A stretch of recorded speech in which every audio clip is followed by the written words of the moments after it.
Assalamualaikum warahmatullahi wabarakatuh.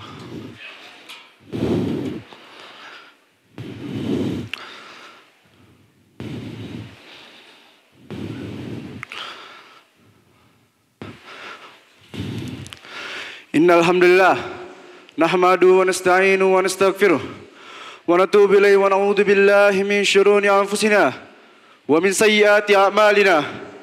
May yahdihillahu fala mudilla lahu wa may yudlil fala hadiya lahu. Asyhadu an la ilaha illallah wahdahu la syarikalah wa asyhadu anna Muhammadan abduhu wa rasuluh la nabiyya wa la rasulahu ba'dah. Ya ayyuhalladzina amanu taqullaha haqqa tuqatih wa la tamutunna illa wa antum muslimun. Ya ayuhan nas ittaqu rabbakumul ladzi khalaqakum min nafsin wahidah wa khalaqa minha zawjaha wa bassa minhuma rijalan katsiran wa nisaa wattaqullaha alladzi tasaaluna bihi wal arham innallaha kana 'alaikum raqiba. Ya ayyuhalladzina amanu taqullaha wa qulu qawlan sadida yuslih lakum a'malakum wa yaghfir lakum dhunubakum wa may yuti'illaha wa rasulahu faqad faza fawzan 'azima. Fa inna astaqal hadithi kitabullah wa khairul huda Muhammadin sallallahu alaihi wasallam wa syarrul umuri muhdatsatuha fa inna kulla muhdatsatin fid din bid'ah wa kulla bid'atin dalalah wa kulla dalalatin finnar. Azani Allah wa iyyakum minan nar.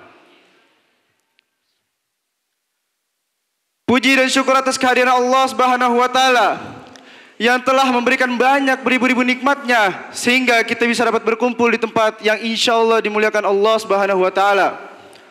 Salawat serta salam selalu tercurah limpahkan kepada baginda kita, Nabi kita Muhammad sallallahu alaihi wasallam beserta para keluarganya, para pengikutnya hingga akhir zaman kelak. Tak lupa khatib berwasiat kepada diri khatib pribadi agar senantiasa meningkatkan kualitas dan kuantitas ketakwaan kita kepada Allah Subhanahu wa taala. Karena sebaik-baik bekal ialah takwa sebagaimana difirmankan Allah Subhanahu wa taala. Wa tazawwadu fa inna khairaz zadi taqwa. Dan berbekalah kalian karena sebaik-baik bekal di akhirat ialah takwa. Kaum muslimin rahimani wa rahimakumullah. Tidak bisa dipungkiri bahwa umat Islam yang sudah dewasa ini sudah terpecah belah menjadi beberapa golongan. Hal ini telah dikabarkan oleh Rasulullah SAW melalui sabda-sabdanya yang diriwayatkan oleh para sahabat yang rajih. Maknanya setelah kematian Rasulullah, Allah menakdirkan umat Islam terpecah belah menjadi beberapa golongan. Takdir Allah ini hendaknya tidak disikapi dengan cara-cara yang keliru, kekecewaan yang tidak ada hikmah, ataupun bahkan mencela agama Islam itu sendiri. Namun takdir Allah ini hendaknya disikapi dengan kesadaran. Inilah ketetapan Allah untuk para hambanya. Lalu bersungguh-sungguhlah mencari jalan kebenaran dan menitinya. Karena memang untuk menjadi orang yang bertakwa dan menjadi ahli syurga membutuhkan perjuangan. Pada kesempatan kali ini, khatib akan mengkaji mengenai suatu kelompok yang menyimpang. Yang telah dikabarkan Rasulullah SAW untuk kita waspadai. Kelompok ini termasuk kelompok menyimpang yang tertua dalam sejarah peradaban Islam. Kelompok ini bernama Khawarij. Khawarij berasal dari kata kharaja, bahasa Arab yang artinya keluar. Kaitannya dengan pemerintahan. Kata kharaja ini bisa diartikan sebagai keluar dari ikatan baiat kepada pemerintah yang sah. Khawarij pertama yakni mereka memberontak kepada Ali bin Abi Thalib setelah beliau menerima keputusan tahkim selesai perang Siffin. Sebagian ulama mengatakan pertama kali muncul Khawarij yakni ketika zaman Rasulullah. Mereka berpendapat Khawarij pertama yakni Zulhuwaisirah yang memprotes kepada Rasulullah SAW yang ketika memberikan emas dari Yaman. Kisahnya disebutkan dalam hadis Abu Sa'id Al-Khudri radhiyallahu anhu. Beliau menceritakan suatu ketika Ali bin Abi Thalib mengirimkan emas dari Yaman kepada Rasulullah dengan wadah kulit yang disebut dengan daun. Emas itu belum dibersihkan dari tambangnya. Kemudian Rasulullah membagikannya kepada 4 orang, yakni Uyainah bin Hisn, Al-Aqra bin Habis, Zaid Al-Khalid, yang terakhir Al-Qamah bin Ulasah.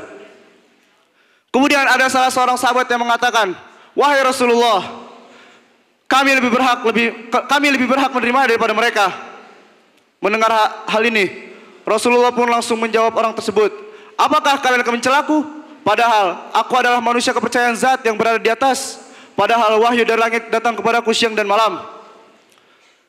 Tiba-tiba berdiri seseorang, matanya cekung, pipinya menonjol, dahinya nongol, jenggot lebat dan sarungnya tersampir. Dia berkata, wahai Rasulullah, bertakwalah kepada Allah. Spontan mendengar ini, Rasulullah pun langsung berkata, celaka kamu, bukankah aku adalah orang yang paling bertakwa di muka bumi ini? Abu Sa'id kembali melanjutkan, kemudian orang tersebut pergi. Khalid bin Al-Walid pun menawarkan diri kepada Rasulullah, wahai Rasulullah, bolehkah saya penggal lehernya? Mendengar hal ini, Rasulullah pun berkata, jangan, barangkali dia masih sholat. Khalid kembali melanjutkan, betapa banyak orang yang sholat, namun dia mengucapkan dengan lisannya sesuatu yang tidak ada dalam hatinya. Aku tidak diperintahkan untuk melihat hati manusia ataupun membedah perut manusia, ujar Rasulullah. Kemudian Rasulullah melihat orang tersebut dan beliau bersabda, akan keluar dari kelompok orang ini, akan keluar dari keturunan orang ini sekelompok orang yang baca Al-Quran di lisannya, namun tidak sampai pada hati mereka. Mereka melesat dari agama, sebagaimana anak panah melesat kencang dan tembus pada hewan sasarannya.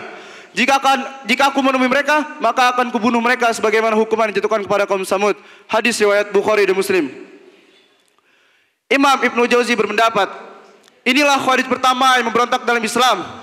Sisi cacat orang ini, dia lebih menyetujui pendapat pribadinya. Andaikan dia diam, maka dia akan menyadari bahwa tidak ada pendapat yang lebih benar melebihi pendapat Rasulullah. Pengikut orang inilah yang memerangi Ali bin Abi Thalib. Dalam hadis lainnya, Abu Sa'id Al-Khudri menceritakan juga, ketika kami sedang bersama Rasulullah dan beliau membagikan ghanimah, tiba-tiba datang Zulhuwaisirah, seorang dari Bani Tamim. Dia berkata, wahai Rasulullah, bersikaplah adil. Mendengar hal ini, Rasulullah pun langsung menjawabnya, celaka kamu, siapa bisa adil jika aku tidak adil? Kamu akan merugi jika kau tidak adil. Kesekian kalinya Umar menawarkan diri kepada Rasulullah, wahai Rasulullah, izinkan untuk memenggal lehernya. Rasulullah pun langsung bersabda, biarkan dia memiliki kelompok yang ibadahnya rajin, sehingga kalian akan meremehkan salat kalian jika dibandingkan dengan salat mereka. Kalian akan meremehkan puasa kalian jika dibandingkan dengan puasa mereka. Mereka membaca Al-Quran, namun Al-Quran tidak melesat sampai tenggorokan mereka. Mereka melesat dari agama sebagaimana panah melesat tembus pada hewan sasarannya. Di antara ciri-ciri mereka yakni orang yang kehitaman, salah satu bahunya seperti sepotong daging yang berjalan. Mereka memberontak di waktu terjadinya perpecahan masyarakat. Mendengar hadis ini, Abu Sa'id Al-Khudri mengatakan ketika menyampaikan hadis, aku bersaksi bahwa aku mendengar hadis ini dari Rasulullah, dan aku bersaksi bahwa Ali bin Abi Thalib memerangi mereka dan aku ikut dalam barisannya. Kemudian dilakukanlah pencarian model orang tersebut dan dihadapkan kepada para sahabat sampai aku menemukan persis yang disabdakan Nabi SAW. Hadis riwayat Bukhari dan Muslim. Maknanya, saking kencangnya mereka dalam beragama sehingga melupakan banyak aturan Islam, mengkafirkan kaum muslimin, kemudian memberontak kepada pemerintah yang sah. Nabi SAW menggambarkan mereka sebagaimana anak panah yang melesat kencang hingga tembus pada hewan sasarannya. Pelajaran dari hadis yang pertama, salah satu metode dakwah yang paling efektif yakni menaklukkan hati seseorang dengan menggunakan harta, terutama ketika berdakwah kepada para tokoh-tokoh dan para pemimpin. Poin yang kedua, Nabi adalah orang yang paling bertakwa di muka bumi ini. Maka dari itu, ibadah beliau adalah ibadah yang paling bagus dan tidak ada satupun amalan ketatan yang belum pernah beliau kerjakan. Kalau sekiranya ada satu amalan yang belum pernah beliau kerjakan, namun amalan tersebut ada di zaman ini, maka amalan tersebut patut dipertanyakan. Poin yang ketiga, orang-orang Khawarij bukanlah orang-orang yang memahami Al-Quran. Al-Quran tidak melesap ke dalam hati mereka, bahkan tidak melewati tenggorokan mereka. Poin yang keempat, di antara sifat-sifat Khawarij yang suka menuduh, terutama kepada pemimpin dan para penguasa, mereka melakukannya di hadapan khalayak. Mereka mencela kebijakan pemerintah, penguasa, dan lain-lain. Poin yang terakhir, orang-orang Khawarij termasuk orang-orang yang gulu atau berlebih-lebihan dalam beragama. Semoga Allah menjauhkan kita dari sifat-sifat Khawarij ini. Sesungguhnya dialah yang maha memberi petunjuk dan maha penyayang. Aqulu qouli hadza astaghfirullah li wa lakum wa lisairil muslimin min kulli dzamb fastaghfiruhu innahu huwal ghafurur rahim.